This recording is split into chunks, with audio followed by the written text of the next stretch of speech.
Hey guys, welcome back to calculating your OT pay. Today we're going to count hourly rate. So what you can do is you put in your rate. So example, you are being paid, your rate is $12 per hour.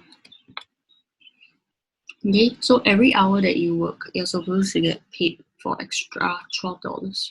So over here, what you can do, you put equal total hours times. In format, times is asterisk.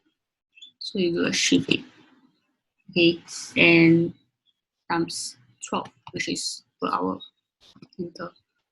What it reflects here is time because 4.2 is time. So you can format this number. Same thing, more format. Okay, delete your seconds. Change this to 1 dot. Apply.